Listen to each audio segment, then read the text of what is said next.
Hello everyone. Welcome back to the NGS. This is a Division D matchup, East, between I Must Feed. Oh no, that was last week. No, I was right. Yeah, no, I Must Feed. Ooh, nice. And Bad Matchmaker. We are currently just waiting for the lobby to be set up. Looks like we have the I Must Feed already up, and we're just waiting for Bad Matchmaker to join in. This is a so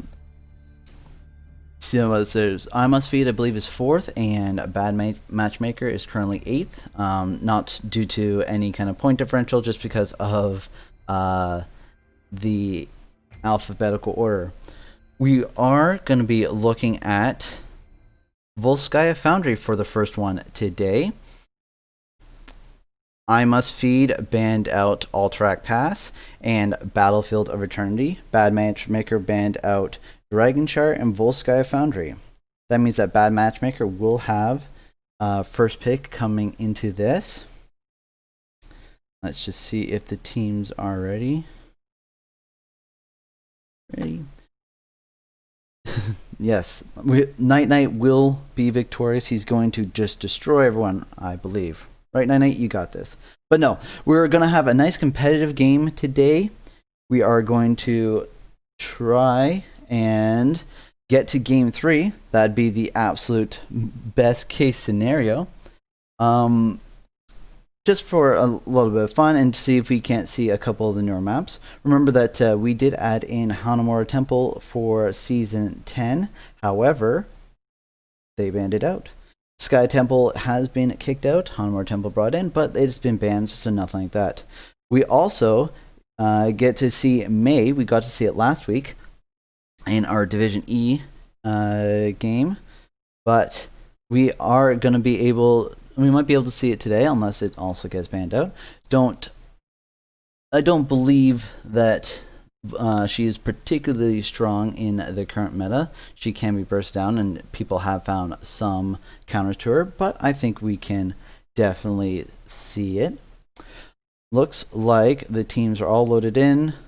I do like the portrait synergy. Looks like they are having a good time here.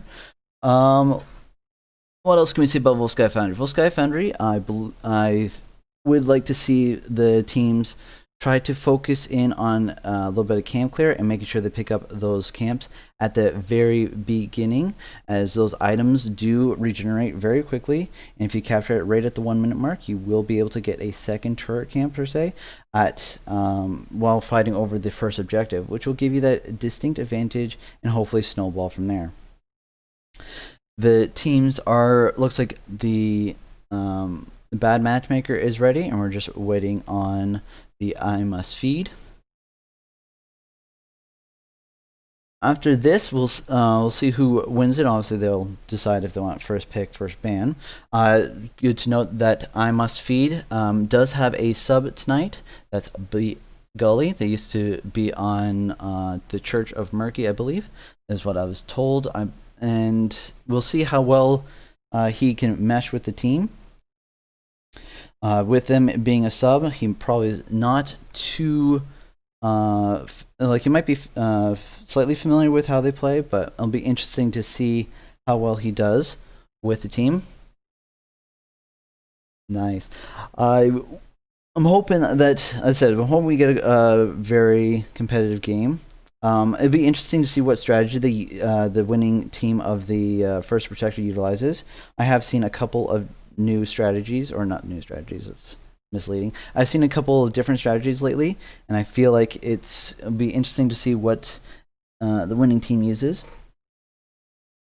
Going into this, obviously this is week 2, so the teams might have been able to scout out a little bit, but depending on how well these teams know each other, they might have scrimmed, and we might actually get a really good competitive match. But once again, only the first, they've only have 1 week of data to work with, so we'll see how that goes. I'm interested to see what will be going as first pick, as I do believe that Chromie, especially on this map, is still first pick, first ban worthy. But we'll see what the teams decide. Looks like we're about to jump right into it. Caster is ready. IMF ready. Let's see if everyone is good. Yeah.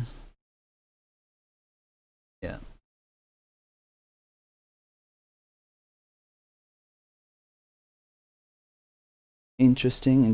Let's see. Looks like we do have a couple people cheering for I Must Feed. And let's see. Do we have anyone cheering for Bad Matchmaker? 3, 2, 1. I don't see anyone cheering for Bad Matchmaker yet. There we go. There, G. Voting for both. All right. Let's go ahead and go right into the draft here.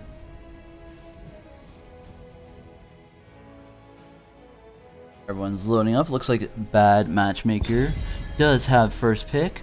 Forks being the team captain. John Goodman being the I Must Feed's team captain.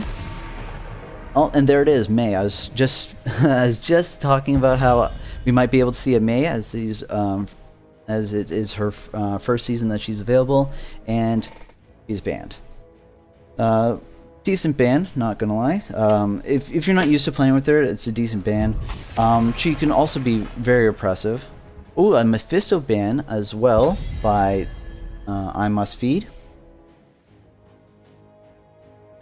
Interesting. I'm assuming that's a scouting ban. These two teams did seem like they were very cordial and they knew each other very well. So I'm assuming that they've scrimmed together. And MEPHISTO. Using all the time, deliberating, and going with a murdered man. Doing a tank choke already. I like it. Still leaving up Garrosh. We got Mal'Ganis, who's actually pretty oppressive in this one. Ooh, banning out Yrel. Yrel getting rid of the double soak and having another heavier front line. Also with the medallion being added into the game, that does mean that Yrel does have several unstoppables as it gets later in the game. First pick, Li Ming. I like it. Li Ming, very oppressive on this map as you are fighting over a central point. Her orbs almost take up half of the control point if you angle it properly. So it'll be interesting to see how well this Li Ming does. And immediately answered with a Garrosh and a Malfurion. I like that combo. I personally can't pull it off because I'm a terrible Malfurion. But you can throw, if the Garrosh gets a nice throw stun, the Malfurion can root right underneath it, thus setting up a good amount of time for the enemy team to get as much burst damage as possible. So well done. And there it is. That's every time I see a Li Ming, I always worry about that nano boosted Li Ming from Ana, and here we see it. We see the Johanna and Ana. Johanna did recently get that nerf to her trait, so we'll see what level 1 she picks up. However, Ana always very strong. Looks like I Must Feed has followed up with a Rainer ban. That's a good ban from them. Does make Garrosh's life very difficult as he can try to run at the enemy team and Rainer can just queue away. And looks like the Bad Matchmaker has followed up with a Uther ban. Interesting because they already picked up their Malfurion, so perhaps they were worried about a Uther offlane. Interesting ban by Bad Matchmaker. That's probably just a good scouting. I yearn for battle. There is the Imperious and Chromie. As I did mention, I do like Chromie on this map. So I'm like to see that. So currently I'm just picturing a combo of Garrosh toss into a Malfurion route to the Imperious Q, and then the Chromie just hitting as many as they want. Nice response there by Bad Matchmaker, going with the Medivh to reduce that burst damage that I was just thinking about. I bring pandemonium. And going with Chen. Chen, I think, is one of the stronger off lanes right now, especially since they're easily able to get into the back line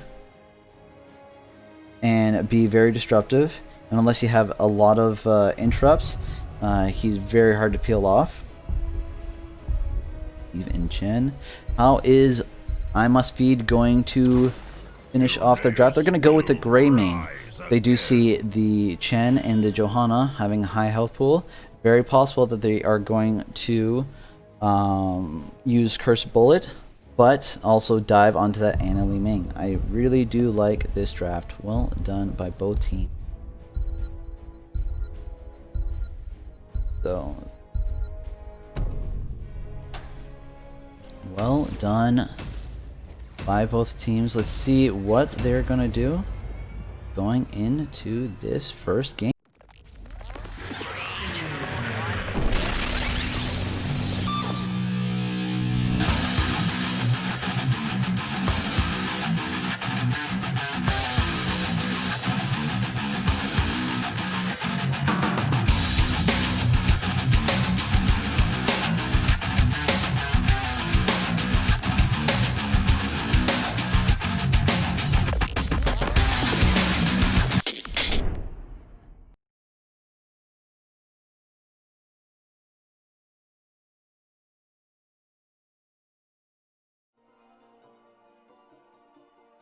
Everyone's just loading in here.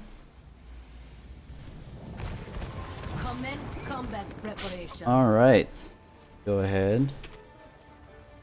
Start. On the blue side, we do have Night Knight on GREYMANE. We have Sudden Bears on the Imperious, John Goodman on Garrosh, Begully on Malfurion, and Lister Fiend on the Chromie. Over here on the red side for Bad Matchmaker, we do have Bad Bros on the Johanna. We have Ultimate Hook on Anna, Gna Gna on Li Ming. We have Korix on Chen, and then finally we do have Final Stand on Medivh. Go ahead and pull up the talents here to see what everyone's picked up. We do see the Deep Breathing for Chromie. We do see the Warbreaker for Garrosh. The freshest ingredients on Chen. So, and other than that, pretty standard picks, except for Raven's Intellect. I think that's usually go Portal Mastery there. Interesting to see that. Looks like we already have one stack there on the Chromie. That's the Garrosh being slept, and a little bit of damage going in. We'll be looking at the Medivh stacking at level 1 to see if he can't finish that off. Hopefully the enemy team gets some good rotations in, or sorry, not enemy team. Hopefully the I Must Feed gets some good rotations and maybe gets a pickup before they lose out on that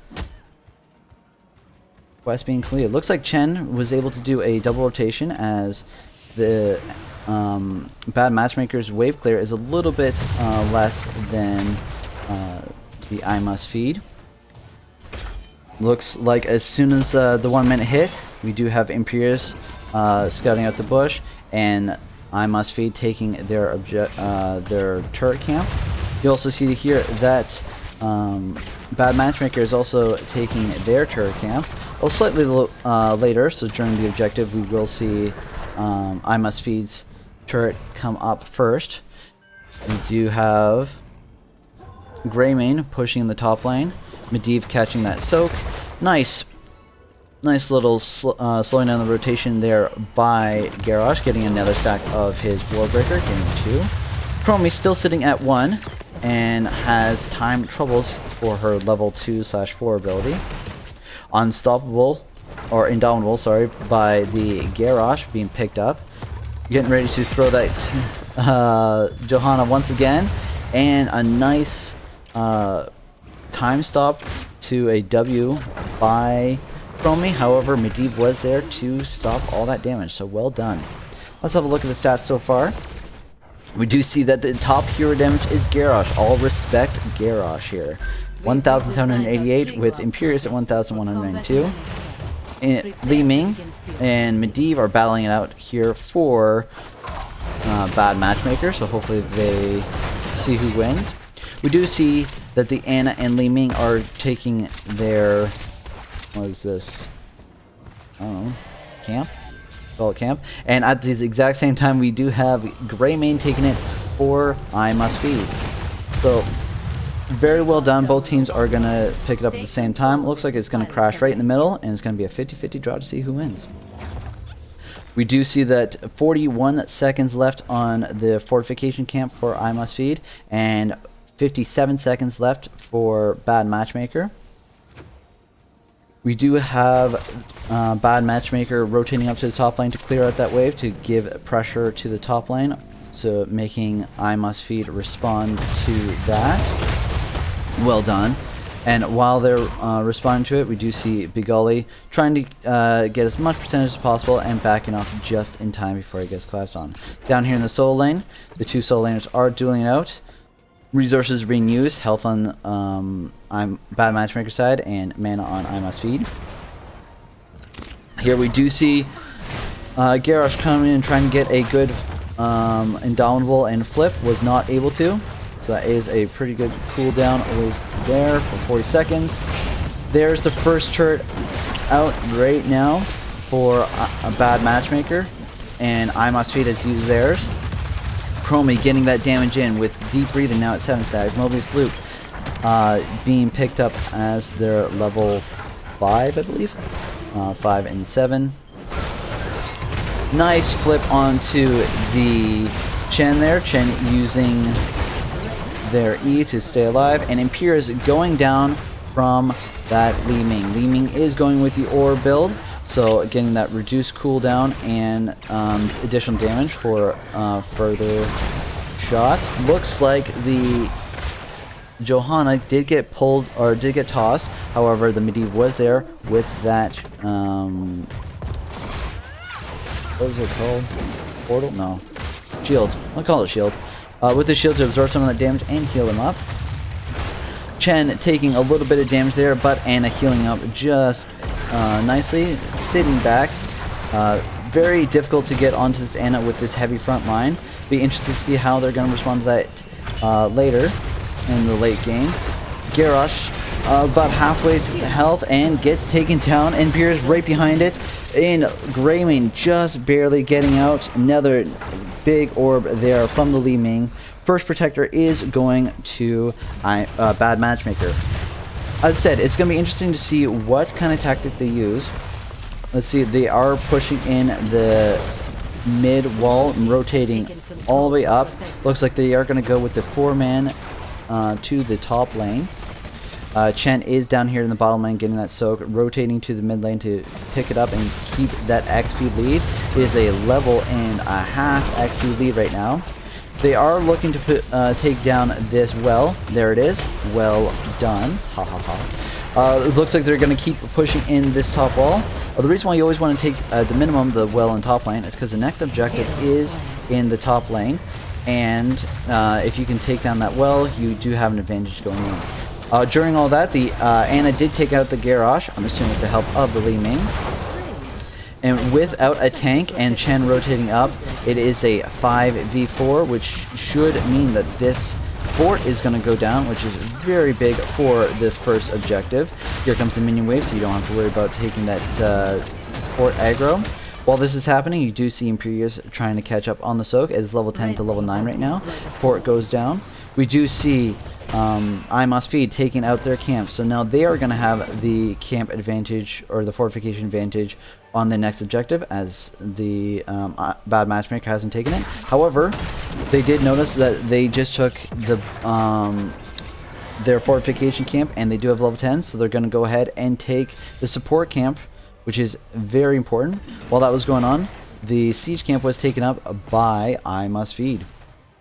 There we now see the Li Ming and the Anna going back to work and taking their fortification camp. Well done. Most likely what's going to happen is they are going to let this push against the wall, because they do have the catapult to kind of counter push that. And then during the next, or hopefully right before the next objective, they do take the their siege camps. We'll see what's going on here in the middle lane. Looks like the Ana was saved by the Medivh. Well done. There's the leyline seal going out. The Johanna trying to follow up, but unable to. The support camp and the fortification camp were used to try to keep that Ana alive. Better to use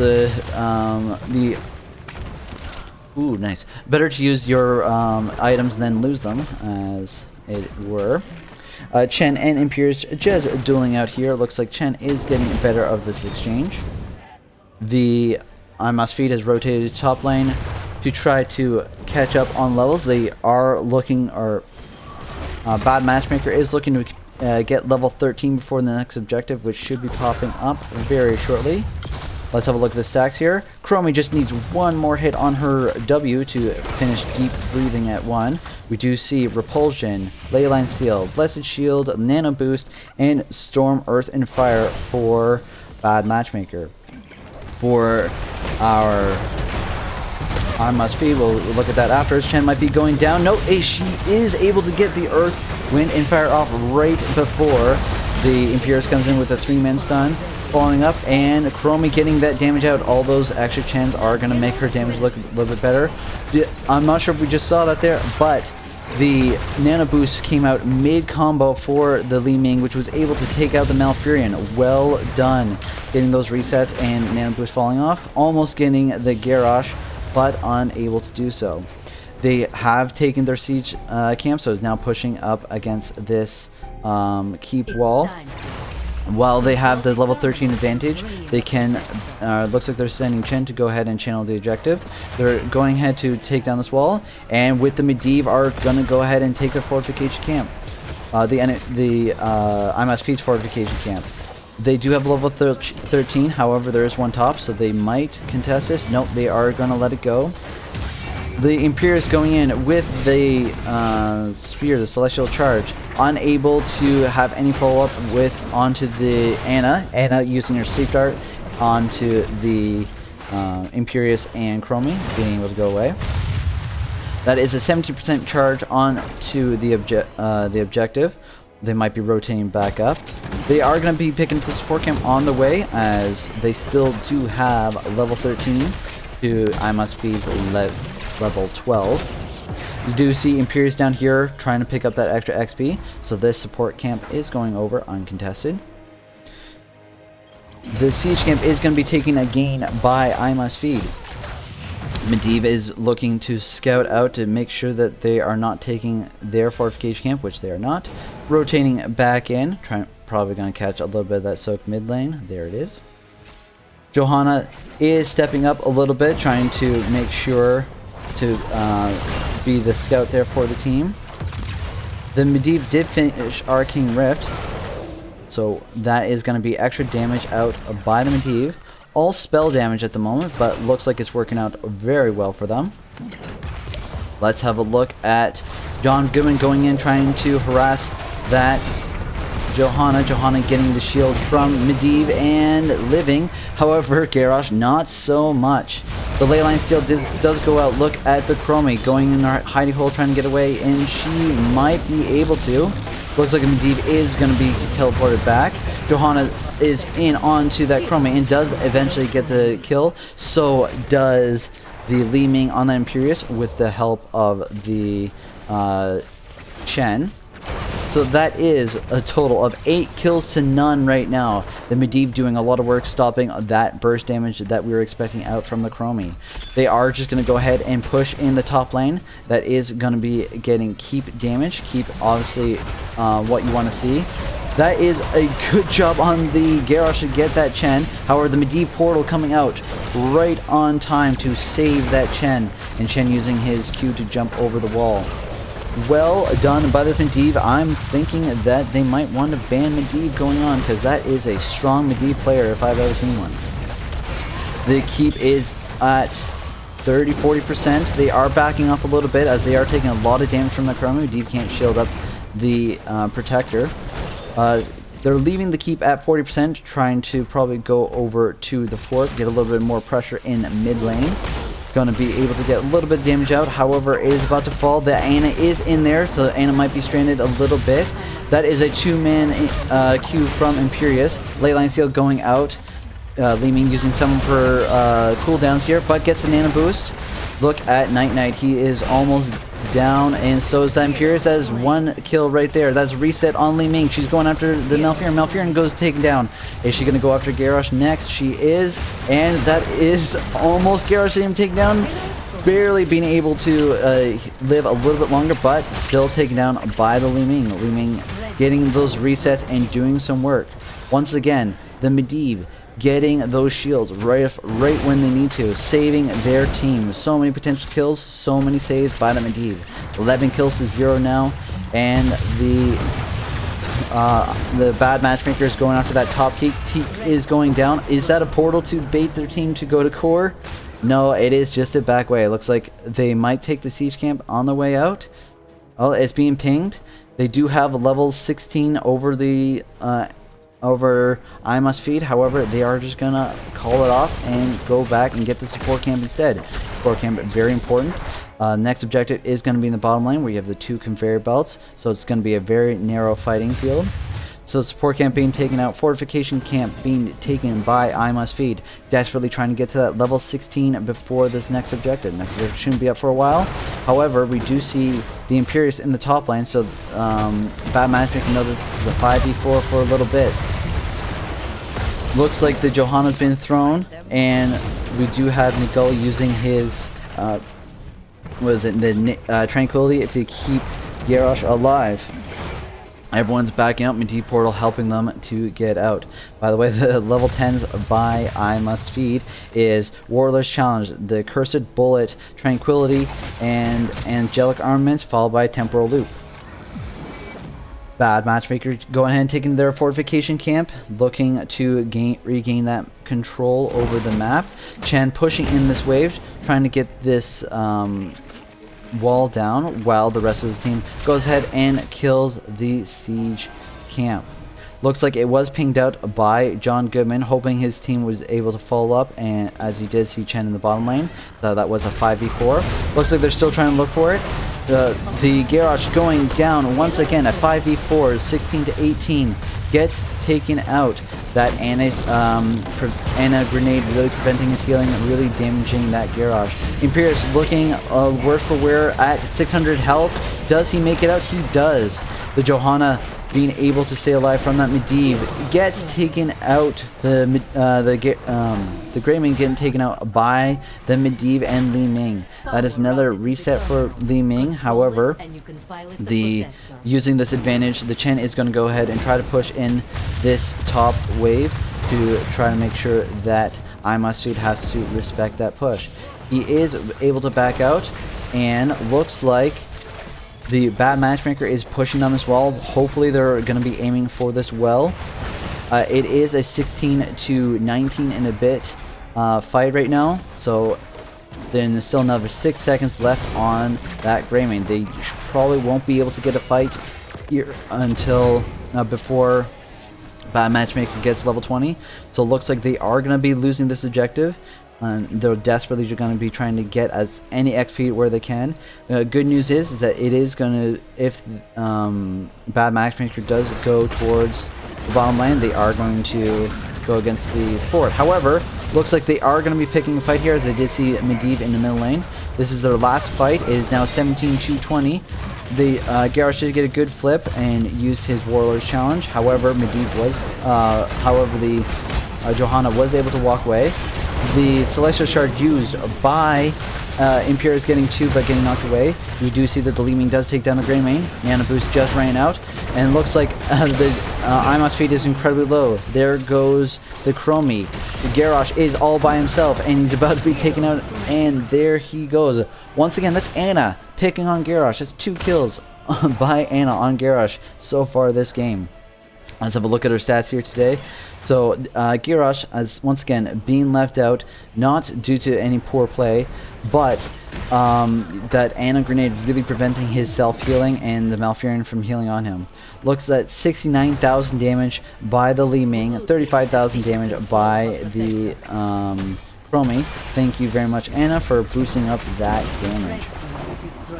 This is the Protector, the Johanna, and Anna going down a bottom lane. They do see that there are two trying to clear up this top wave as much as possible. That is 4 catapults going to be hitting core soon, so they do need to deal with that.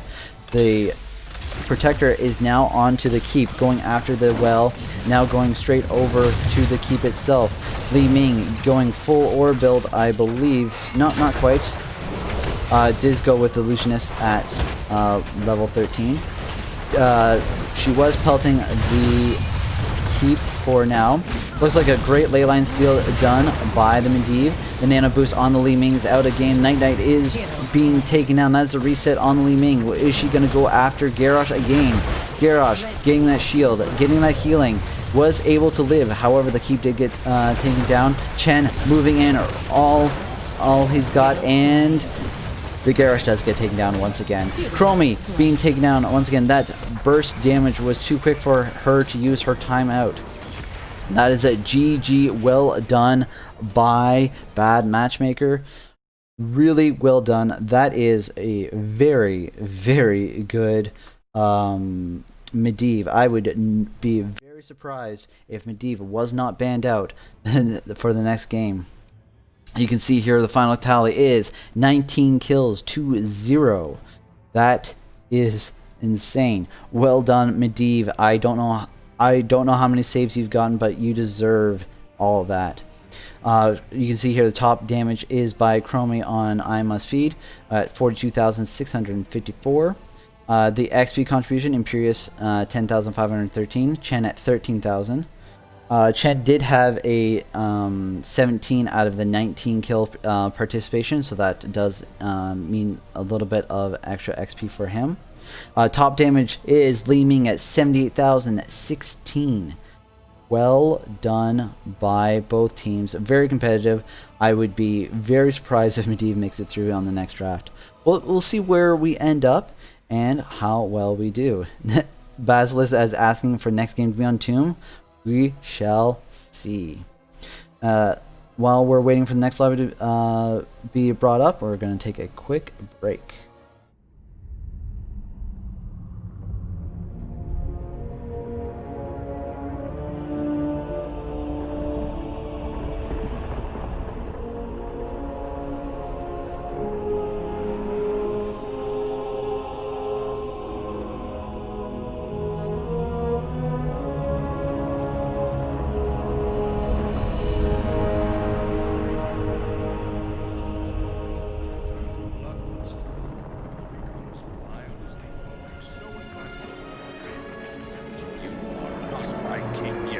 Forget this business. Lead your men home.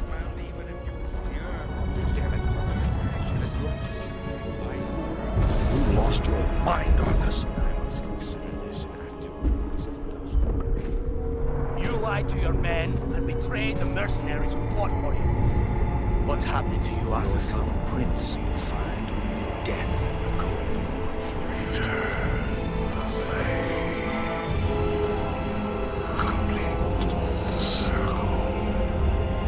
Release me from this prison.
Welcome back, everyone.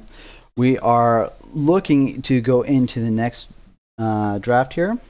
It was Tomb of the Spider Queen, picked by Bad Matchmaker. So let's go ahead and jump right into it. Looks like the lobby is ready.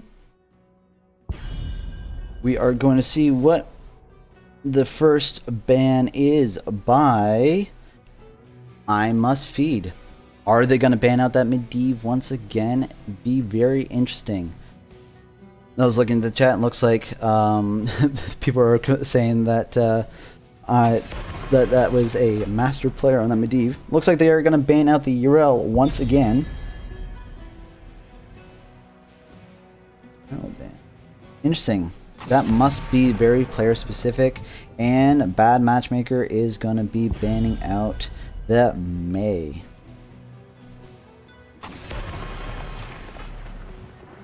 That is Garrosh being banned out by I Must Feed.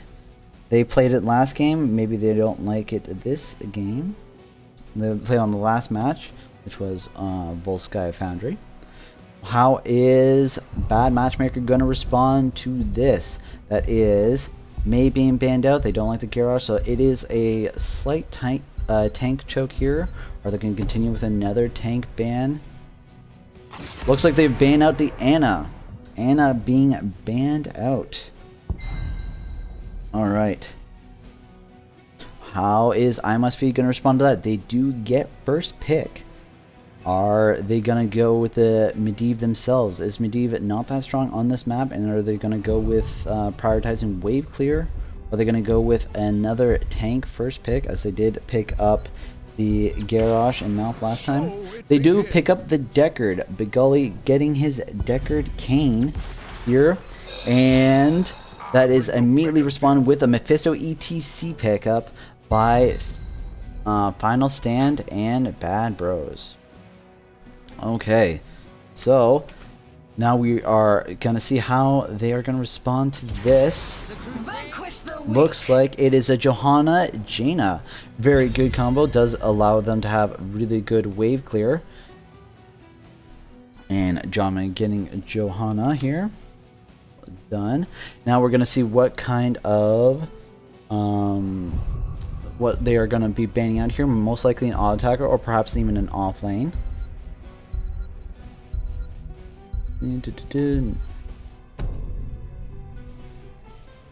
Looks like they're going to be banning out the GREYMANE. GREYMANE was picked up by I Must Feed the last game. So a GREYMANE ban by Bad Matchmaker to finish off their ban phase. And looks like they're banning out the Chen. They did not like the Chen last game, the I Must Feed. So they're going to ban it out here. So that's a Chen ban. Interesting, interesting.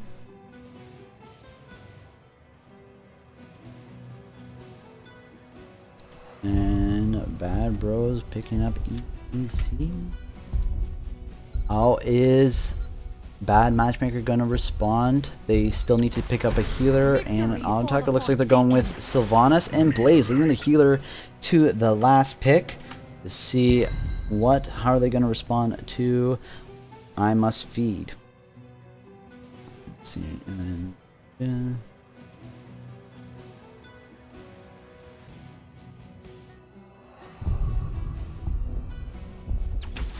that is going to be a Leoric picked up. Leoric does have that percentage damage, and then Sudden or Lister Fiend does go with his Raynor. Raynor finished it off, so another auto attacker, very powerful on this map. And that's an Anduin being picked up by Ultimate Hook. Very nicely done. Good, strong draft by both teams. Lots of CC by Bad Matchmaker. However, the I Must Feed does have a lot of unstoppables and is very good wave clear and good damage, especially with the Jaina Raynor combo. Let's see how are they going to go into this match. I would like to see very good rotations by both teams. Hopefully we see some really good turn-ins. They do need to protect the turn-in very well, and I believe that the Johanna has the infinite interrupts with her blinding flash, as well as her always her trait to get out of jail free, especially against all the CC. But we'll see what happens here. We're gonna go right into in-game. Let's have a look here.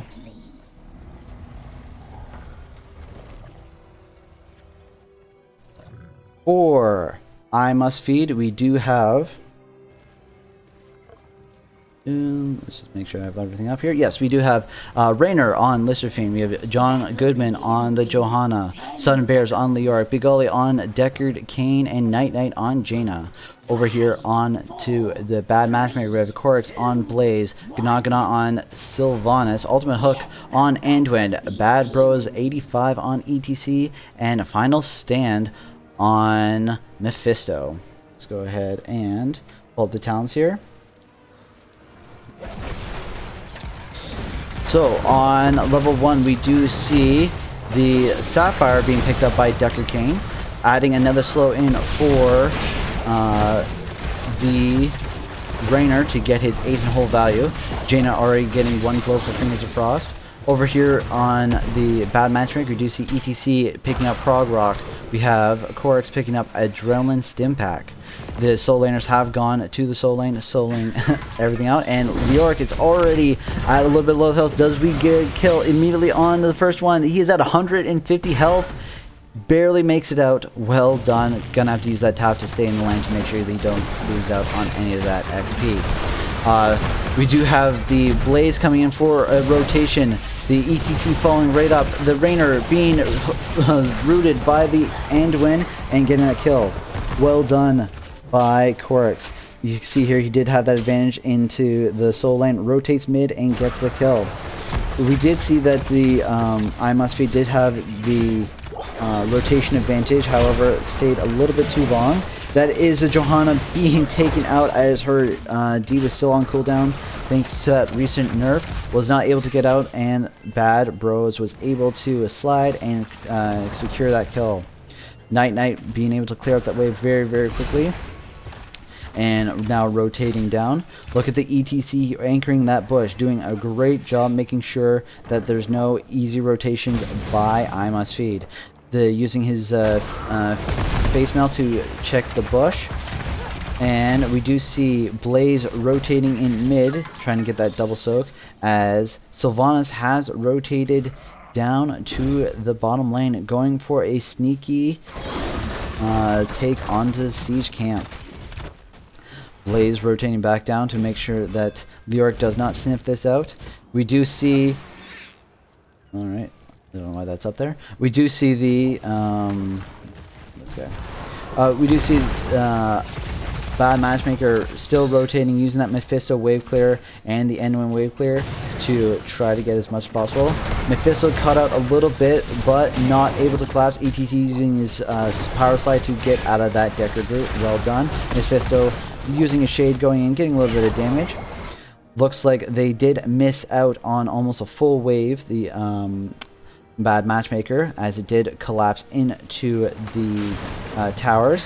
However, we do have this camp being taken by the Sylvanas, and it's going to head and use up Leoric's time here.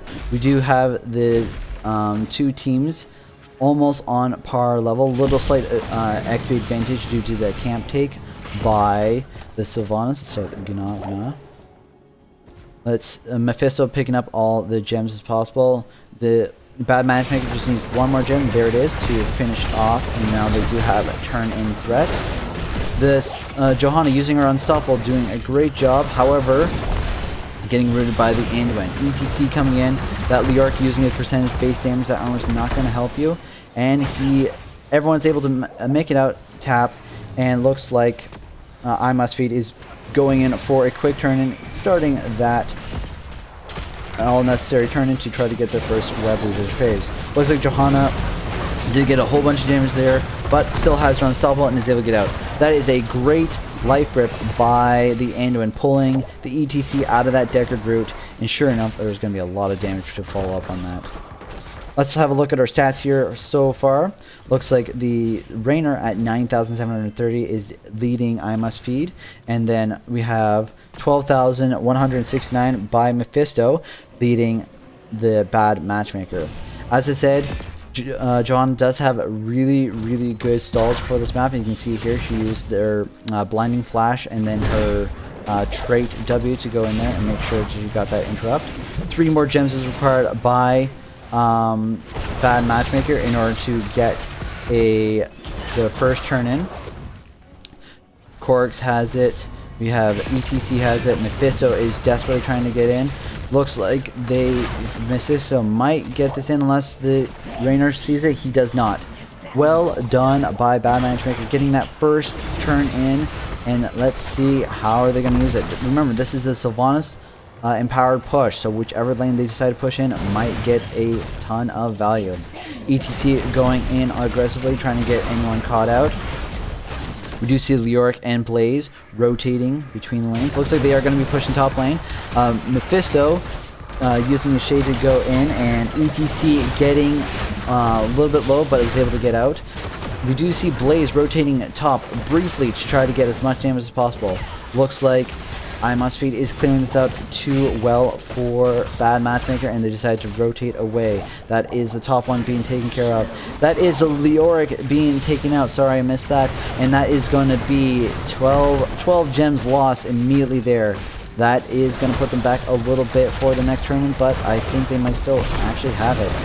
The ETC going on the power side on that Jaina. Jaina does not have her ice block yet, but she is managed to get out as the Deckard was able to put out a couple potions. The Leoric is already back up, clearing out the bottom wave. Both teams are at level 9, however Bad Matchmaker is about to hit level 10. If they do get level 10 before the enemy team, they don't really have to worry about a turn-in, because disparity in level 10 does mean a wasted turn-in. Leoric clearing out the bottom wave, making sure that this bottom fort does not go down. It is down to about 40%. We do see Anduin and Sylvanas taking their bruiser camp, and we have Deckard and the Jaina taking their bruiser camp.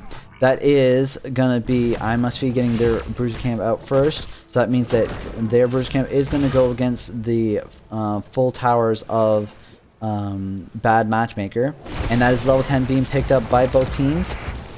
Looks like we have a Blessed Shield, Hyperion, Ring of Frost, Stay a While, Listen, and Entomb by I Must Feed. On Bad Matchmaker, we have Combustion, Mosh Pit, we have Light Bomb, Endurance of Hate, and the Wailing Arrow. That is the Deckard being attacked, being picked on. Is he going to get out? He might, and he barely does. If he avoids that Mephisto damage, and he does. That is a raw Ring of Frost going out and barely missing the ETC. ETC still looking like he might be taking a little bit too much damage, but manages to power slide away. That is a whole bunch of cooldowns. We have Light Bomb and Mosh Pit still up, and we still have Stay a While and Listen. While this is going on, though, it looked like the I Must Feed was able to get their own turn in, so let's see if they are able to equal the turn in of Bad Matchmaker and get a little bit of damage on either one of these offlane forts. Looks like they are pushing top lane while all this is going on. The Fingers of Frost is almost done by Jaina. Looks like the ETC is going for a flank, however it is sniffed out by the Arc. The Stay a While and Listen has been hit onto the Sylvanas and the Mephisto. We just did see there that the Mosh Pit did go up, but the Rainer was able to get his Q on and interrupt. That's his ETC going down right after he finished off his Prog Rock at level 1. Mephisto getting taken down. That was a great Blessed Shield onto the fort, which then bounced over to Mephisto. And then the slowing by the Deckard allowed the Rainer to go ahead and get that kill. Well done. They were actually able to get a full fort in the top lane, and looking to get a rotation onto this Blaze, but Blaze is already rotating down, so they are going to go ahead and pick up this XP.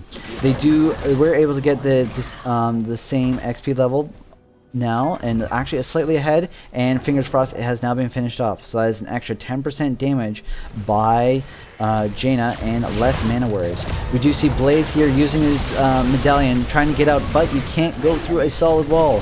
That is 30 gems going to be lost, but no. Well done. Sorry, 25 gems. But Mephisto was able to use a shade to get it and back out. That is going to be a second turn in by I Must Feed. So the back-to-back turn in is going to push in the top lane very, very well. But it looks like Sylvanas is already there. Sylvanas did go with a W build, so her damage is going to ramp up as she gets later into the game. It looks like they are going to go ahead and 5-man push this middle lane as it is their most push-up lane. Hopefully, Blaze is up and immediately rotating down to the bottom lane. Let's have a look at this middle lane and what kind of damage they're going to get. Are they going to be able to get the fort? Remember, the fort is done in top lane, so that Web Weaver is going to eventually start hitting the keep. Nice in tune once again, and a stay a while and listen. Well done by New York. That was clutch, being able to get that. And the Q by the Rainer to keep him in so he wasn't able to power slide out. Once, and the Ring of Frost is just catching that Anduin and Anduin going down. Well done by I Must Feed. Being able to push in to that middle lane. Are they going to rotate away? They are. They are going to go down to the bottom lane and try to get themselves all 3 forts. They have catapult pressure in every single lane. Also very important to note that if you have catapult pressure on a single lane, the Web Weaver phase does get so much less value. Bjork using his E to get out, making sure he doesn't go down to the fort, and that is the fort down. It's level 14, level 13. They are already in the bottom lane, so they're immediately going to go and pick up this siege camp, the neutral siege camp, and they are able to. Looks like Bad Matchmaker is going immediately into taking the bruiser camp. ETC making sure he is anchoring the bush. Well done, as they do see that they were in the bottom lane. We do see that Bad Matchmaker does have a turn in. I Must Feed is 40 gems away. However, they are picking up their bruiser camp as well. So the 2 bruiser camps are going to be meeting in the middle lane. There's no catapult with this wave, so it is going to be a 50-50 draw. See who wins that one. The Johanna has been pushed in. The Intune was slightly off there, but the Endurance of Hate was... Sorry, Endurance of Hate? Yeah, Endurance of Hate was used on the Johanna, and Johanna was able to walk away. So that is two ultimates used. However, Endurance of Hate does have a slightly lower cooldown. Basically doesn't have a cooldown, but we do see the wow, okay, we do see the mosh pit going out. The stay a while and listen has been used to interrupt it. We do see the Ring of Frost going out but missing. That was a great life grip to save the Sylvanas as well. However, the ETC does eventually go down. Yes, I had to stop there in the middle of that and just say wow. Wow, that was really well done. I Must Feed is really turning on in the second game, really putting up the pressure, making sure that they get every ounce of every ultimate that they use. Looks like they are going to be rotating to the top lane, going after the boss. They are almost at level 16. This boss push is going to counter the Bad Matchmaker's turn-in, which they are currently getting right now. So as soon as they take this boss, which is at 10% health now, they should rotate down to the bottom lane immediately, because they are about to lose this to the Sylvanas push, and they need to rotate to mid lane. Top lane is going to take care of itself with this the catapult as well as the boss, so they can immediately rotate to bottom lane. Looks like they're going to try to pick people off. However, they weren't able to stay. They weren't able to delay the backs, and they were able to go ahead and be on out of there. They are going to go ahead, go to the middle lane, clear this up. Rainer is moving down to the bottom lane, clearing that up. We do see at level 13, Holy Renewal, Paint Them Red, Numbing Blast, Safety in Numbers, and we do see a Royal Focus. I'm sorry, at level 16. Level 16 not yet achieved by Bad Matchmaker. However, they are going to be going ahead and pushing in the top lane. We are going to see a rotation. ETC anchoring the bottom bush, making sure if anyone takes a risky rotation like a Johanna, they are going to get punished for it. Nope, they go ahead and back away as they just received level 16. Not everyone has chosen their talents as of yet. We do see the Will of the Forsaken, so that's another unstoppable for Sylvanas. That is 3 unstoppables for her. Medallion, her E, and the Will of Forsaken. Mephisto going there, using a little bit of poke damage onto the Jaina. However, the DECKARD is going to be able to heal that up as if it was nothing. There's a potion for you. There you are. Well done. Johanna looking to get another Blessed Shield. All ultimates are off cooldown. She did go ahead and rotate onto where the Mephisto was going to come back. However, her team wasn't there and she backed off. ETC, once again, getting caught by the Entomb. That's a great Blessed Shield raid afterwards and going out, but the Ring of Frost was a little late. He was not able to get anything. Well, good turn by Bad Matchmaker, taking down 2. Are they going to be able to take down 3? They might be even take down 4. That is a great mosh pit done by the ETC, being able to take down the Rainer. And is the Leoric about to fall? And he is. The only one that's able to get out is the DECKARD. That is all their gems lost. That is map control lost. What are they going to do with this? They should be, looks like they are doing exactly what they should be doing and pushing down a fort immediately onto the Sylvanas empowered push. Let's see here. Mephisto is trying to push in the top lane. Are they just going to go ahead and take all the forts, even up the entire map, and get that turn in? Looks like 46 turned in by Korix, and Mephisto using his last 26, which you only need 14, to go ahead and complete their turn in. They were able to trigger the Bruiser Camp right before, so that is going to be an empowered middle push. Let's see what they are going to do with this. Are they going to go ahead and hard push in the middle lane? We do see the Light Bomb and Endurance of Hate back up. Mosh Pit's now up for another 46 seconds. We do see Ring of Frost and Blessed Shield, as well as Stale Analysis and Tomb up. The only one that's not up is Hyperion. So they could still get a good engage, good blow up, and see if they can't follow it up here. Johanna going and looking to see if she can't get anything. Endurance Hate going out and missing. Everyone backing out very well there. They're going to go ahead and clear up this top lane. As soon as they do, they need to worry about that middle lane. They need to worry about the bottom lane. Johanna going in, trying to get a good Blessed Shield off. However, she is silenced by the Sylvanas. However, that is a great stay. I want to listen. Is ETC about to go down? That is ETC down. We do see that Blaze is almost down the top lane. Mephisto going down. And he's rotating right in the middle of them. Are they going to be able to get a kill? That is 100 health points left, and the DECKARD finishing that off. Middle lane is being pushed in with that help of the Bruiser Camp with the Web Weaver.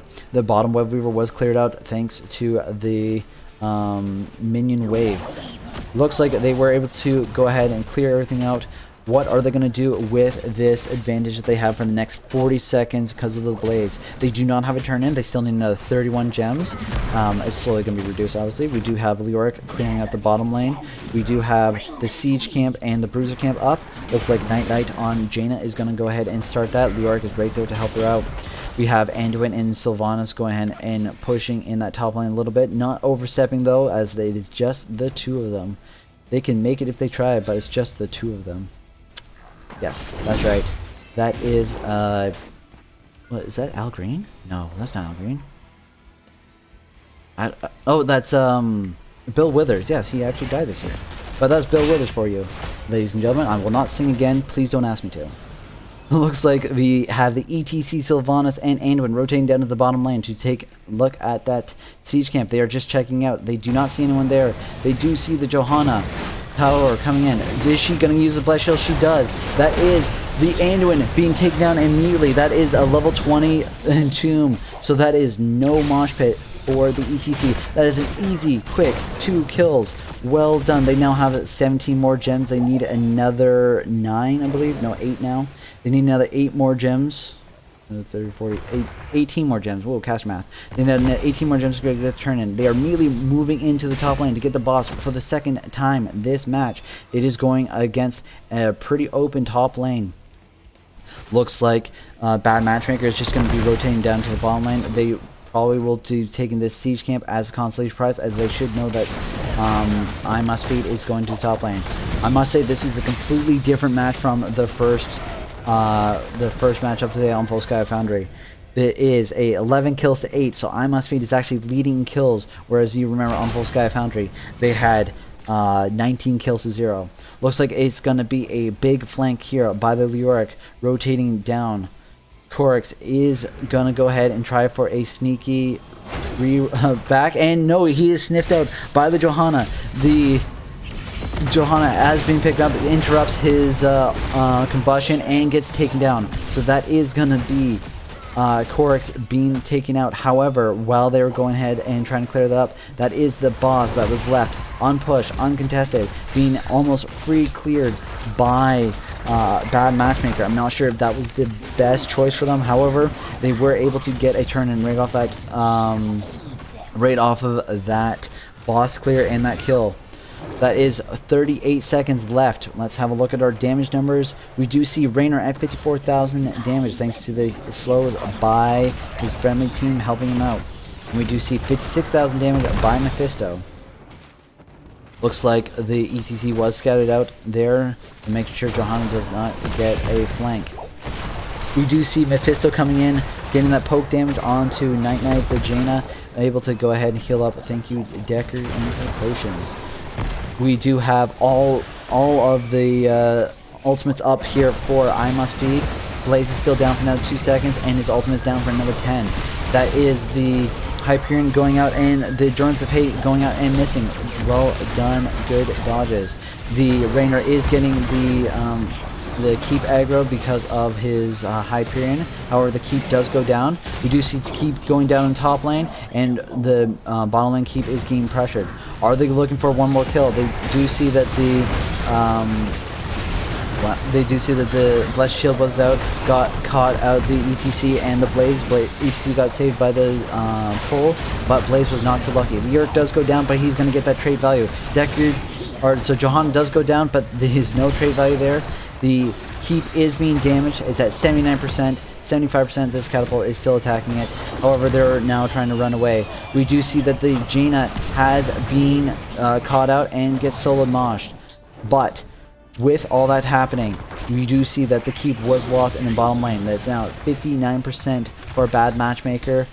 The Deckard and the Raynor do live. So they aren't going to be able to go ahead and clear and push to win by Bad Matchmaker because the Orc is almost up, and that would be a 4v3. So they are going to go ahead and settle for the Bruiser camp. Looks like Begully and Lister Fiend are not going to be taking their Bruiser camp, as they don't believe they'll be able to clear it out by the time Bad Matchmaker goes ahead and rotates in. The Orc, sniffing this out, sees that they are now there and walks away. This is not Storm League people. He is walking away, giving up the camp. They're just going to clear it out so that they don't lose the game here. Well done. Good discipline. We do see the top lane. That's 2 catapults pressuring in. That is Blaze clearing out the bottom lane. Is he going to be able to clear it out before the shields get softened? Looks like the minion wave is going to go ahead and help him out there. We do see 51 gems by Bad Matchmaker, so not a turn in, but getting as many gems as they possibly can. And we do see only 9 gems by I Must Feed. So it looks like the Bad Matchmaker just needs to stall this out as much as they possibly can, because they will get that turn in first. However, they do have all keeps are down in every lane, and they even actually have taken out the fort in this top lane. So that means it's going to be constant pressure. Their lane's going to be constantly pushed in. So their next turn in, unless they clear out the waves very, very well and maybe win a team fight, they are not going to get that much value. Looks like they are down here in the bottom lane, letting the siege camp being taken, trying to get a nice engage. We do see the Blaze almost being caught out there again. Once again, the York does have that silence and tomb. The boss is up in 30 seconds. That's going to be the next team fight. That's where the next big fight's going to be. We'll see if the York is going to get another silence and tomb onto that Blaze. However, Blaze was able to E out jet propulsion out, I believe it's called. Mephisto going onto the top lane, going to be clearing that out. Looks like the siege camp is going to be going ahead and putting pressure onto their core. The boss is now up. We do see the entire Bad Matchmaker in the core. If I Must Feed, I'd immediately rotate and start working on this, as they do need to have at least one person down here dealing with this siege camp. Looks like they are going to get a couple lucky shots from their wow, they are just trying to fight off right about cool. That's twice now. That is we saw right there at the tail end. We do see the Blessed Shield going ahead and taking out the Sylvanas. This is gonna be a 5v3 on core. If core can make it out, he might be able to. Looks like the Mephisto is doing the work, but being taken down. Are they just going to go right to the end, or are they going to go back for the boss? They are just going to go right to the end. It's being pinged. It's being called. They do have catapults coming down in the bottom lane. They do have catapults coming down the mid lane. They have catapults already on core. This is going to be GG. Unless we can see an epic turnaround. Not at all. That is I Must Feed winning the second game. That is a great turnaround. Holy jumpin'. We have ourselves a series here. Well done by both teams. Let's go ahead and look at these stats here for this game. We do see that the Rainer had 74,000 damage with the help of the Johanna, the Jaina, and the Rainer, as well as the Leoric. All of them, and DECKARD having all slows, helping me out. Well done. That is a 16 kills to 11 kills. MEPHISTO still topping everything at 179,000 in siege damage, 85,000 damage, and 19,000 in XP soaked. Well done by both teams. It was very back and forth. They were able to get a couple almost team wipes. No, quite team wipes yet, I don't believe. But were able to do a lot of damage, and it was back and forth. Well done by both teams. Look at the healing numbers. 62,000, 62,000, and even just lagging behind. However, ETC was able to make up for it. Well done by both teams. We're going to go into a game 3 right after this.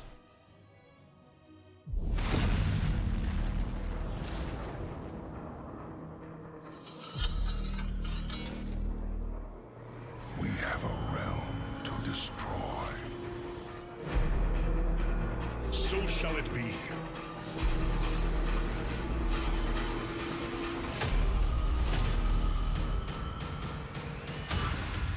Lay waste to this world.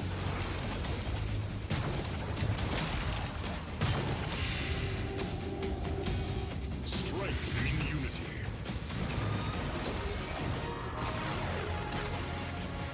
Do not falter!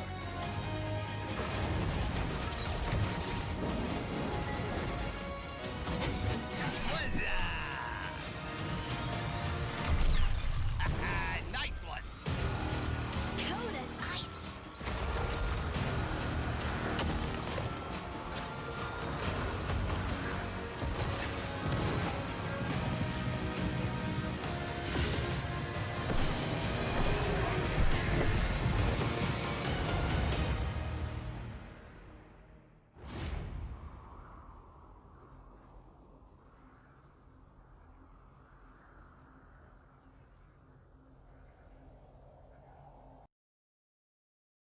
Let's go ahead and have a look at what has happened so far. We do have I Must Feed picking Volsky Foundry in the first one, Bad Matchmaker going ahead and taking that one with a 19-0 victory. And then we are going to have Bad Matchmaker taking up Tomb of the Spider Queen with I Must Feed going with the first pick, and I Must Feed coming back with a vengeance, getting that victory. Well done. We're now going to be going into game 3 here. There's no lobby up just yet, so we don't know who's picked it or what's going on there. However, we do have a game 3. It is going to be a nail biter. The maps that are left are Tomb of the Spider Queen, Infernal Shrines, Brax's Holdout, and Cursed Hollow. Out of these, biggest surprise thus far? The biggest surprise thus far is the epic comeback from the first game to the second game. The Bad Matchmaker looked like they were running circles around I Must Feed. I believe in the chat someone was like, why is there a Masters in Div D? And I was thinking the exact same thing. However, coming back into game 2, Bad Matchmaker, the Johanna, Blessed Shield setting up, the Ring of Frost following up, Bengali on his DECKARD Kane was putting people to sleep with his boring stories, setting up the damage, and that Rainer being able to piggyback off of everyone else with his level 1 ace in the hole, getting that damage out, really pushed him to the victory, and being able to get that, not I wouldn't say upset because they're in the same division, but getting that rebound match. We're going to be going into game 3 here, still waiting on a lobby, looking like everyone's just regrouping, trying to decide who's going to pick up what. what map they're going to go on, who's going to get first pick. I'm really liking these two teams. It looks like they're very evenly matched up. Clearly, they've done some scouting here as the I Must Feed banned Mephisto in game 1, letting Mephisto go through in game 2, and you did see there that Mephisto did have top siege, top hero, most XP. So clearly, that was a very calculated ban game 1. Letting him go game 2, they still were able to get that victory. However, was able to justify why they banned it out in game 1. We do have a lobby up right now. We're just waiting for Bad Matchmaker to come back in. Looks like the match was being picked by Bad Matchmaker, and we are going to Brax's holdout for the final match, our final map of the day. So let's go ahead and update that. There you go. Bad Matchmaker picking it up. They are gonna. That means that I Must Feed is going to have first pick once again. Let's see what they try to pick up here. We did see on Volsky Foundry that they can play a mean Chromie. Let's see if they're gonna pick that up again. Or are they going to prioritize the solo lane? Solo lane, very important on this map. You do see a lot of Rexars being picked up here. You do see a Deathwing actually being the bully in the solo lane being picked up as well. However, a Leoric always solid. We have seen a Leoric being picked up by the Bad Matchmaker. So let's see if they're going to be picking up again. You do want to prioritize wave clear though. However, one thing that's always you always need to prioritize wave clear is due to the Zerg wave being pushed in, because I'm sure everyone's experienced this, that even at level 20, if you have a 0% Zerg wave going into an open core, it will destroy the core. A 0% Zerg wave will destroy the core. So you need to prioritize wave clear, and you always need to respect it. So let's see what they're going to do here. Looks like we do have a couple players just taking a quick break before we start the next match, trying to recoup themselves from that last very intense match. Hopefully we do see a May. I do want to see a May today for my only selfish reason, because she's new. You know, she's the newest hero to enter the Nexus. She is available for this season. I just want to see what people do, as I've only played her up until level 5, was able to get a couple of nice avalanches out, but nothing not too bad. Curse 1217. Yes, I have been in a game in which we had a 100%. The enemy team had a 100% Zerg wave. We had a 0% Zerg wave. We just defended, and we were able to get the victory. Looks like both teams are ready, and we're about to go ahead and jump into it. Everyone's very intense. We're gonna see what we're gonna go into. Right into Brax's holdout. Let's see what the team's going to go ahead and pick up here as their first ban. The I Must Feed versus Bad Matchmaker. So I Must Feed, they are going to have their first ban. First ban is going to be Garrosh. They do not like the Garrosh. They did ban out Garrosh last on Tomb of the Spider Queen as well. So clearly, was it Bad Bros plays a mean Garrosh. And oh, lo and behold, May is banned out again for the third time by Bad Matchmaker. So no May for me today, but they don't have to play against her. First ban each and every single time. Maybe John Goodman plays a very good May. Perhaps they're just not used to it yet. That's Yrel being banned out a second time by... Alright, it's third time? Let's see, are they banned out? Yrel, yes, this third ban by I Must Feed. They do not like her. So Corix must play a very, very good Yrel. All that has been Gully being shown some respect on his name and banning out that Deckard. Well done by Begully on the last match to necessitate a Deckard ban. So what are they going to do here as their first pick? Are they going to prioritize a tank, as the tanks have been choked in the last several banning phases, or are they going to go with wave clear? Looks like Night Knight is going to be going with their Jaina. Jaina was able to put in a lot of damage the last one, so they are going to go ahead and pick up her. Let's see what Bad Matchmaker is going to do to respond to this. They are going to go with...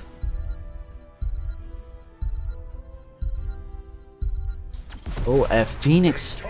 That's interesting. Phoenix is always very good on this map. Can be in the soul lane, can be in the 4-man, and a Tastar picked up right behind it. So we've seen Final Stand playing the Li Ming, playing the Mephisto, and now the Tastar. We know who their mage player is, and he has a deep pool. Well done. John Goodman picking up ETC here. Very good, especially against the Phoenix, as the many interrupts. And Begully picking up Anduin, going with the same tank healer combo that Bad Matchmaker went with in the Tomb of the Spider Queen. Let's see if they get a little bit more, not value, let's see if they do fare better than Bad Matchmaker. We are now going into the next ban phase. What are they going to be banning out? It's going to be the Rainer. They do not like that Jaina Rainer combo. They felt the damage of that, so they're going to go ahead and ban it out. Well done. Good heads up play. Once again, another interrupt for Phoenix.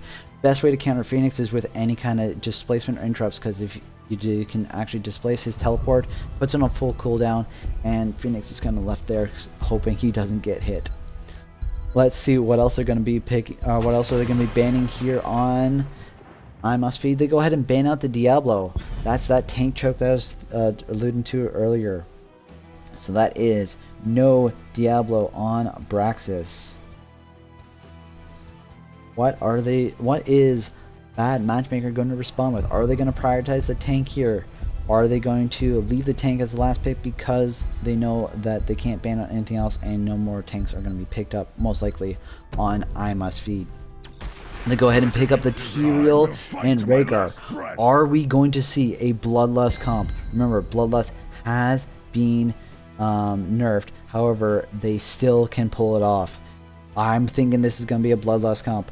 How is the I Must Feed going to counter this? Are they going to go with a blind? Are they going to go with a disengage? This is going to be interesting. We can see the writing as well. They're going to go with Sylvanas. Perhaps they're going to be able to get a good silence off. And there's a Rexar. I did mention about the Rexar going to be going in the at the top. So they are not going to be going with the disengage. Delta Sniper making a very, very good point here. A Thrall or a False Side would have given them disengage or the slow. However, they're not. And there's a Deathwing. Did I not call these out? I called out the Rexar. I called out the Deathwing. Let's see how they're going to match up. Are they going to go ahead and make this an interesting game? I want to see a very good I want to see a very good Bloodlust. I'm not gonna lie, that is going to be absolutely fantastic for me. But we'll see what I Must Feed is going to respond with. We're gonna go ahead and leave it here for a quick second, and we're gonna everyone perfect.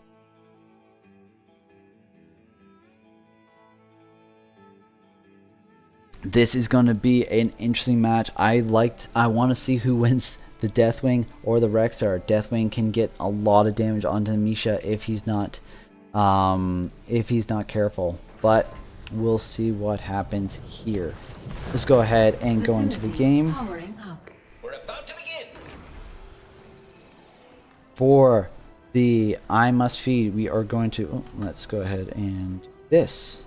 There we go. That's better. And then let's much better. So in the foreman, we are going to go with John Goodman on ETC. We're going to go Night Knight on Jaina, Lister Fiend on Sylvanas, Begully on the Anduin, and Sun Bears on Rexar. Who As a bear, I like it. Over here onto the bad matchmaker, we have Final Stand on the Tastar, Gna Gna on Phoenix, Ultimate Hook on Rhaegar, and Bad Bros 85 on the Tyrael. Over in the top lane, we have Deathwing being played by Corix. Immediately going to go down into the bottom lane. We do see a little bit of lack of CC by bad matchmaker. However, we'll see how they respond. Tyrael putting in the damage, putting in the pressure onto the back line, not being able to get much damage out, and being brought down to about 30% health. Being able to walk away slightly. The wave clear is being well done by the Phoenix and the Tassadar. ETC getting a couple shots there by the Phoenix. Let's go ahead and have a quick look in the top line. We do see that Misha is at about half health. Rexar being hit a little bit. Corix at full health. Let's go back here in the bottom lane. The ETC going right onto that Phoenix. I would have loved to see him hold his W a little bit longer there, waiting for that charge, because he could have easily body blocked him. If he would have held on to that his W a little bit, he probably would have been able to get a kill there. Look at that Sylvanas damage. What is her level 1? She did go with Overwhelming Affliction at level 1, and we went Block Party by the ETC, trying to do a little bit of blocking for that Bloodlust comp that we're expecting to come out. The Jaina and the Sylvanas taking the siege camp. Yeah, the siege camp immediately. And it looks like bad matchmaker is taking the objective so far. That is a 2-man stun. There's the W right behind it. Tyrael being brought down to 30% once again. However, the Deathwing was able to get a little bit of the charge, and we have 10% to 0. Down here in the 4-man, we were able to get the point back, and now it's looking like Knight had to go back for mana, and Viscer Fiend had to go back for mana as well. Currently, Bad Bros staying in there, not tapping just yet. Tastar at 20% mana, but trying to get his trait back up so he can start regenerating a little bit. That is the power slide and the Jaina combo. Looks like they've definitely been practicing that a little bit. Able to get that damage, being back off. Looks like they are now bad matchmakers going after their siege camp. Tastar is probably going to go back for mana. There he goes. And that is going to be a very difficult match for Misha. Misha is about to die to the Phoenix. No, barely makes it out. That is going to be a lot of pressure in the top lane. They might have to have someone go up there to clear up that camp, and the 4-man. Tyrael getting bullied a little bit, but it's going to be able to get out just fine. Perhaps with the rotation top, they're going to push bottom a little bit. Does not look like it. Rexar almost out of mana. Misha and the Deathwing fighting on the point. However, Deathwing not being able to be shaken off. The XP advantage is about even, so no advantage whatsoever. A little bit of damage onto the Tyrael. Tyrael does go down. Does the Rhaegar go down? Does not. The Sylvanas does use her medallion to try to make sure she's not slowed, try to get out of that damage, but did still get caught by the Tyrael. Remember, more people you hit with Tyrael's trait, the quicker his respawn time is. So he's already up once again. Going ahead and grabbing that globe. Probably should have waited for the Jaina, as she does need to get her goals for level 1. Jaina is back. Not sure if there's a distraction or something. Nope, but no pause, so we're fine. Looks like the Bruiser camp is being picked up by Bad Matchmaker. However, it is being sniffed out here by the ETC. ETC going in, left a little bit alone. Is he going to go and try for the steal of this one? Goliath, I'm going to call him, is still pretty healthy. ETC is getting a little low, has that block. Looks like they are just going to let it go, peek, and walk away. They're going to have to worry about clearing this out. Their Bruiser Camp is still available, and Misha does go down to the Deathwing. Deathwing at 30 armor, but still healthy. Looks like the Bad Matchmaker is going to go ahead and push this in a little bit. They have yet to gain control in the top lane, so they are going to have to do a balancing match of keeping the control over this point, as well as cleaning out the wave. ETC going in there, getting a little low, getting bowled away. Misha being able to take this back. However, ETC, I'm sorry I missed that, does get taken out by the Phoenix. Phoenix with that long range W auto attack was able to take him out. Looks like the Sylvanas is going to be rotating top to try to help out against that Deathwing, as right now the Rexar cannot answer Deathwing. It is not a win, it is not a loss, it is a stalemate. Looks like the Tyrael is seeing that the camp is being taken. Phoenix and the Tassadar are coming, but they're a little bit late. ETC is now back. More channels going down. We're at 16, 18, 20%. That is the Tyrael being almost taken out. The W did save the Tyrael from that second wave of the blizzard. So maybe saving him a little bit there, but not to worry. He has to stay back a little bit, get that tap, let himself heal up, and while they're doing that, the Sylvanas was able to push in a little bit. We are looking at 95 stacks by the static charge on level 1 by the Tassadar. The Jaina is at 4,355 of frost damage of the 15,000 that she needs. She's about almost a third of the way there. Looks like the pings are being pulled onto that Tassadar as he is a little bit up. Look at that damage onto the Tassadar. Tassadar is about to live. Same with the Phoenix. Phoenix almost be taken out there as well. Looks like the damage is coming in. I'll be interested to see level 10s here. Level 10s are going to be a game changer. Look at that. That is what you want to see from an ETC. Holding onto that W, making that CC train just a little bit more, getting that kill onto the Tassadar. Well done. Just leaving away from that globe for his friendly team as he was about to get some tower shots. Well done. The XP is now even once again. Rexar is still trying to collect as much XP as possible. The Misha might be going down. Look at Night Knight coming here, taking that point, trying to get that charge in. Looks like Rhaegar is coming in to ward it off. No advantages being taken out from that kill, but a little bit of XP, but nothing much. Looks like the Bruiser or Siege Camp was taken once again by bad Matchmaker. Rexar is going to have a little bit of difficult time clearing that out. However, we are looking at ETC getting a little bit cut out here. Just used his slide, so wasn't able to get a 3-man slide there. That is the Blizzard going out, and Sylvanas being chunked by the Tassadar. That is a rotation down by Deathwing. So that is the charge. We do have a 26% charge by IMS feed, and Rexar being able to free clear this siege camp. Tassadar being pushed in. Once again, no CC. That's what I was worried about. There's very little CC, therefore no interrupts for the mosh pit, and that's a Tassadar being taken down. Immediately gets level 10, immediately gets a kill.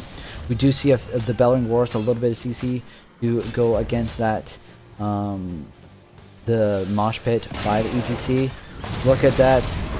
The Tyrael being pushed out a little bit, and the Sylvanas going in for the flank, getting that damage in. We do see Bellowing Roar, Bloodlust, Sanctification, Planet Cracker. A Planet Cracker, people. We do see it. We see it here first. Tassadar waiting on his level 10, not sure what to pick up. From the IMOS feed, we do see the Mosh Pit, Wailing Arrow, and is that ETC about to be pulled? It is. And that is Black Hole. Going with a Bloodlust comp, not going to Archon, seems to be a little counterintuitive. However, you did see the Black Hole getting value there with the CC, making sure that they do actually have a little bit more CC for that Mosh. I'm guessing that's why they did that. By IMS, as to finish off, we have Mosh Pit, Wailing Arrow, Ring of Frost, Holy Word, Salvation, and then Unleash the Boars. If I was IMS Feed, I'd be looking for a good Sylvanas engage, trying to get that silence in as much as possible, and then hoping that the ETC Mosh Pit can follow up, especially onto that Tyrael, making sure that Sanctification does not go out. Nice wall with the electric fence there by the Tassadar, preventing that ETC slide. ETC does have 22 seconds left onto his Mosh Pit. He doesn't have the level 13 cooldowns just yet. Looks like the Bruiser camp is being taken out by the Blizzard. However, the Sylvanas is starting to feel that damage from that from the Tassadar at 135 stacks of the 200 that he needs. Looks like the objective is being contested here. Misha at the top lane fighting that Rexar, going at 20. If that Rexar were to turn and fight this Deathwing, I think he might be able to take it out. ETC falling very, very low, but is able to get away. Looks like the Sylvanas might be taken out, and she is. But that is a huge Ring of Frost coming out, and the Black Hole getting infinite value there. As you did see that the ETC was going for a Q, but wasn't able to do anything. We do have an ETC going with a Mosh Pit. However, the Jaina was not in position to get that damage, was not able to get that Blizzard or her Ring of Frost down, as all those were on cooldown and their sustained damage was dead. Here is where we're going to see the wave clear advantage, to see who has a wave clear, who is going to be able to sustain against the Zerg a little bit better. We do have basically the Zerg wave being already cleared up by Deathwing, and looks like this fort is going to go down as the towers were already taken out. We do see Night Knight going against this Ultralisk, trying to take it down as much as possible. ETC being cut off by that wall once again. The Sylvanas barely making out.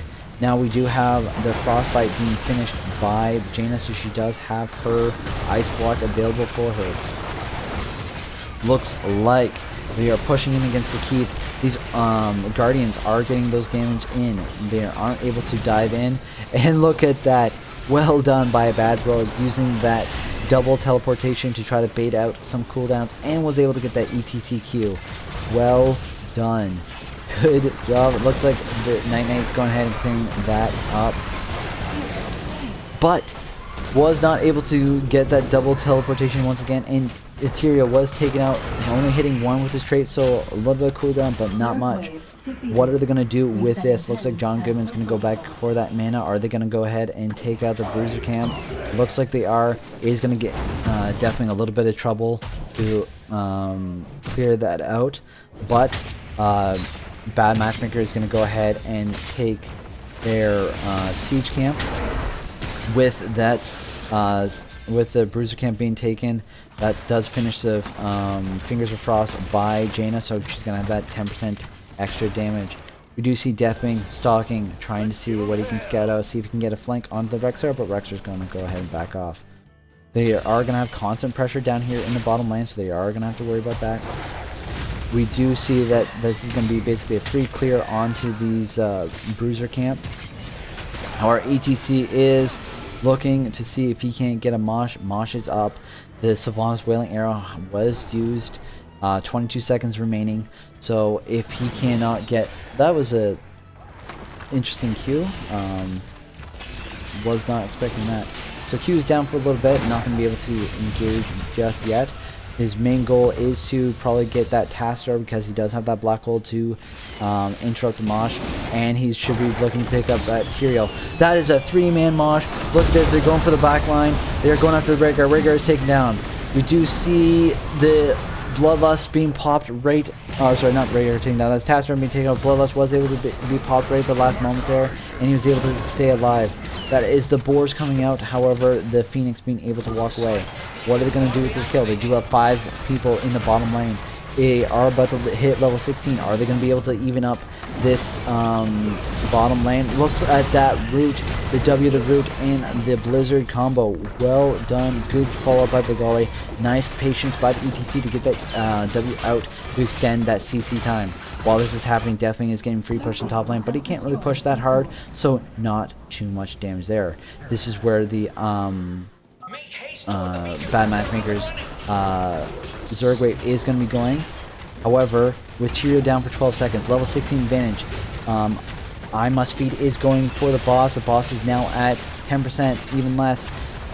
This Tastar is being picked up. I'm surprised the Sylvanas didn't jump on it. That's good patience, good discipline by her not to go ahead and push in and try to get that kill.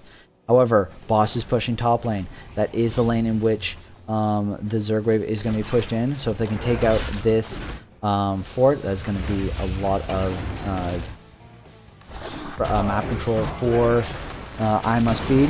While this is going on, they did get 32% of channel. They are going to be taking up the bruisers by Bad Matchmaker. The boss is being dealt with. The boss will be taken out prior to the fort being taken out. However, we have Sylvanas and the friendly team rotating in. Misha taking the point, but they are seen by this mini wall.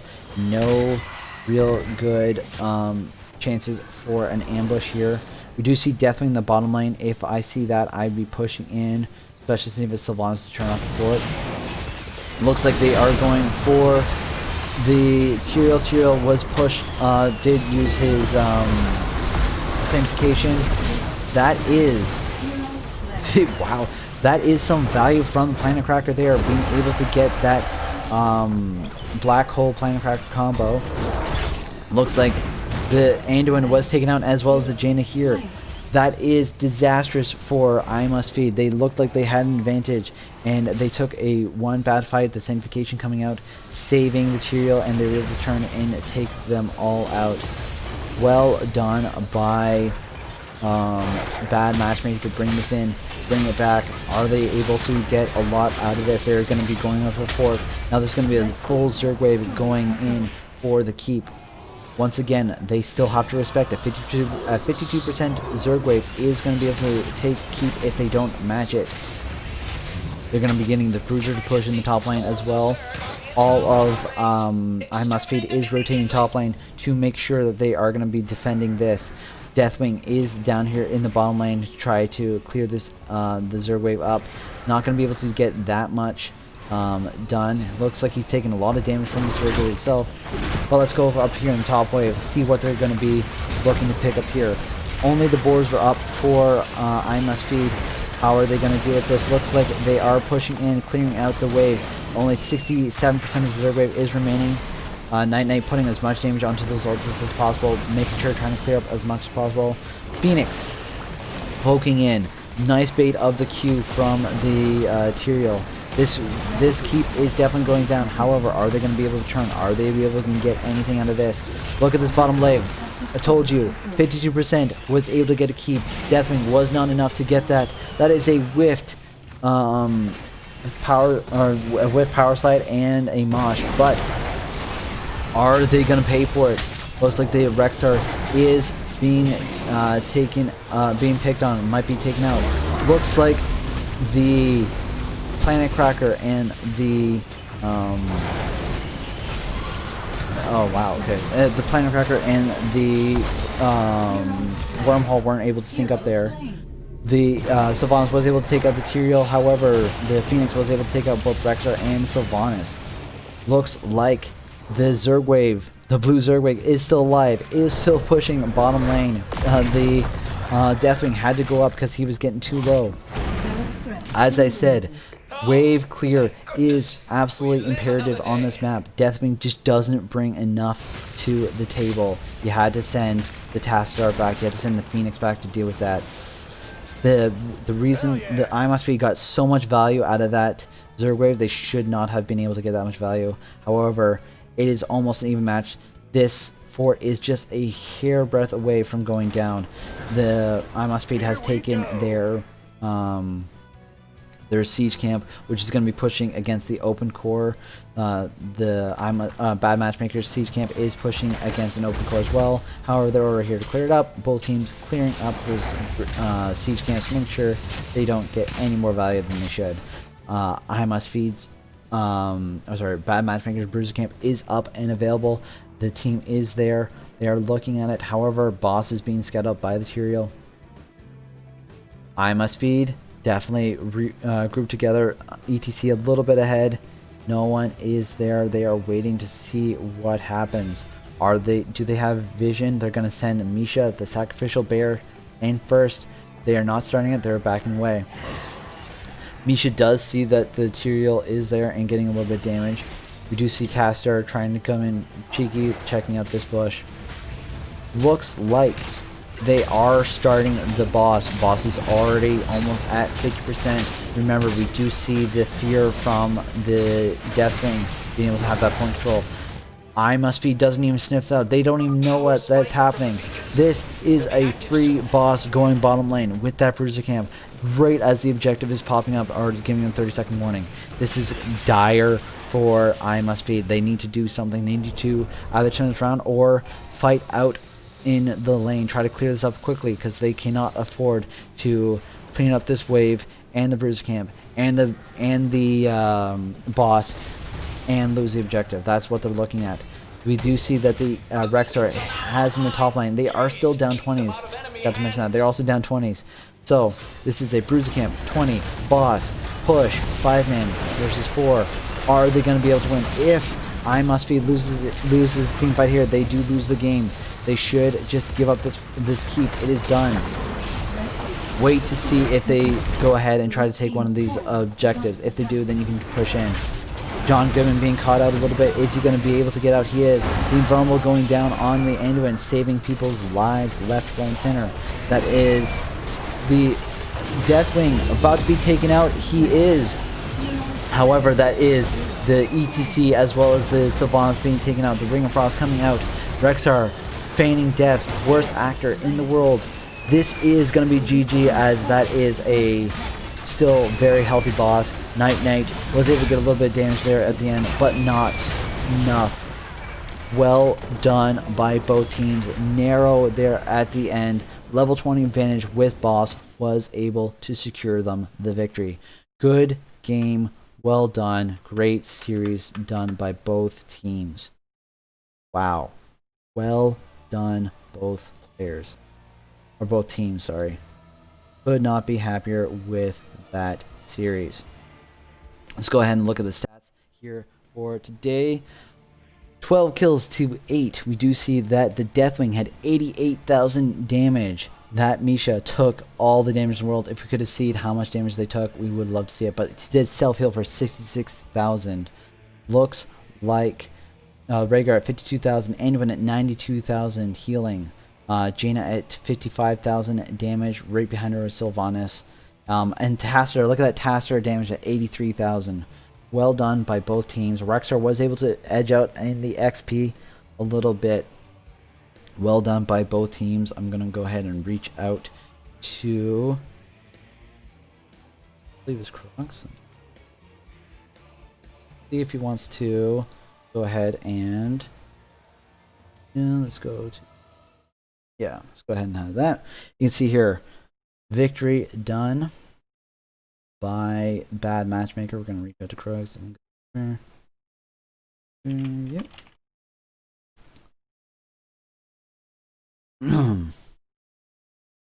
Well done by both teams once again.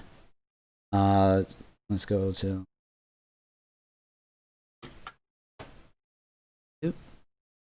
this one.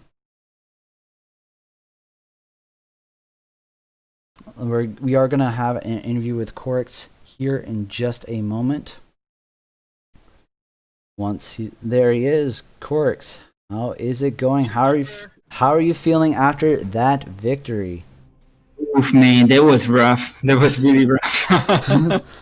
Yes, that was a good back and forth series. You guys took Volskaya Foundry. Then I Must Feed took Tomb of the Spider Queen, which was actually your pick. And then finally at Braxis Hold, you guys were able to close it out there. How are you feeling? How did you feel like the matches went today? So I think game one was a perfect game for us, right? It was 19-0. 19-0. Yeah, and then at game two, I think we got a bit sloppy. We didn't get the wombos we had together, and we get picked by them. They played really great on game two, and I have to give that for them. They were really showing. And then on game three, I think we are kind of big on team fights right now. So 2-lane maps is kind of our thing, I would say. Nice. And we did go for it. I mean, there was final stand call on the map, and the guy always nail the maps he choose for us. So that was excellent. Big. So let's talk about your bans here. What do you guys have against May? Because you guys banned her in every single map. First ban immediately. I was saying to the audience that I want to see May. I just want to see what people can do with her. And every single time, first ban May. crashing my hopes and dreams. What's up with it? You just don't like her? You prejudiced or what? What's going on No, here? I mean we screamed against Probius Strikes Back. That's the team we faced on round 1, and their May was crushing us. Okay. And we know these guys play May as well, so we didn't want to take the risk of it crushing us again. So let's ban it for sure, so we don't have to worry about it, and let's move from there. And that's our That's fair. Hey, you know our what? thought process. Hey, nothing wrong with knowing your weakness. Now, for your rest of the bans for on the first map, where you got your perfect game, by the way, you guys banned out Murden. Then after they've already picked up the Malfurion, you guys banned out Uther. Were you guys worried about an offlane Uther there? Yeah, that's something I must feed does a lot, especially with the Garrosh. Nice. Okay. And yeah, they won against us with that already, so we were kind of worried. Nice. Well done. Nicely done there. Now I have to ask, Medivh was making some beautiful saves there on Tomb of Spider Crane. They had a bunch of burst damage. They were able to go ahead and save everyone's lives. However, you never draft Medivh again. Was that just a specific Volskaya Foundry pick, or is that something that you guys were expecting them to be able to respond to in the next games? So Final Stand is practicing the hero for some time now, and he always said that to us, but we never did play the hero on screens or anything like that. And when they had the Malfurion and Garrosh, he asked to pick the Medivh, and we agreed with it. It was a big pick for us, and he plays the hero here really perfectly. Yes. And he saved us a lot the game. Excellent. Yes, well done by him. I was looking at that. Chat was going off saying they didn't know there was a Masters player in Div D. So well done. So now let's go through the final call here and the last map, as you know, we'll skip over the map 2. But map 3, you guys were able to get that boss, get that bruiser, and pushing in with your levels 20s. What was the calls like? What was the comms like going into that bottom push when you're pushing into keep? We were really worried about the moshes they had, and Bad Bros had some late sinks, and he thought it would be on time, but it was a bit late. But Nyanya had some big damage on the mid beam, and I think that fight was really great for us on that sense. He got a really great mid beam there. Yes, and I think they lost 2 or 3 guys, I think 2, and we only lost Tyrell. So we did want to sub 20 and force a fight on the boss, because I had the fear, right, and we had Sank anyway. So it was a good fight for us if they choose to pick it, which they didn't. And then we just had to push it on the core, nice. And it did work out. Yes, I did like how your Tastar was holding on to his ultimate until after he saw the mosh pit. I was expecting a Bloodlust with an Archon, and he goes and changes it over to the Black Hole to give your team an extra interrupt onto the mosh pit, which he was able to get it several times, and actually was able to combo well with the, as he's called it, the meme beam from your Phoenix. Was able to get a suspended stun into the damage. Was that the call in draft, or was that something you guys just decided to in the middle of the game? Whenever we pick the Tyrael and Brega, we're looking for the Bloodlust comp, and if we pick the Tesla, it's Archon for sure. Okay, nice. But on that game, we lacked the interrupts for the Mosh, so yeah. I think Final Stand was the guy who called who said he would be doing the Black Hole, because we really needed the interrupt for the Mosh, and yes, it really worked well. Oh yes, that was a great adaptation. Well done by your team. Really well done here. Very exciting series. Do you have any shout-outs you want to make before I send you off for today? Oh, for sure. First of all, shout-outs to Big Ali, and he is our last minute of Russia sub for I Must Feed, and I'm really close friends with the guys there, so it's big that he's subbing for them, and he did a good job, by the way. And shout-outs to my team as well. I mean, those guys are playing really great. Final Stand, Nyanya, Hook, and Bad Bros. These guys are carrying me all the way. Even Basilisk, who was our sub, he's our sub who played our first match. Those guys are really carrying me, and they did great. Excellent. Well, thank you very much for the exciting games once again. I'll let you go ahead and sign out, and look forward to seeing you later in the season. Hopefully I get to cast you guys again. Thank you, man. Thanks for the cast. Hey, not a And problem. have a good one. You as well. GGs. All right. Well, that will do it for us today, everyone. Thank you once again for joining me today. Looks like I'm just looking at the schedule here. I'm probably going to be able to cast again next week. We'll see what everything lands out. But for me, that is going to be it. Hopefully everyone has a great evening and enjoys the rest of their night.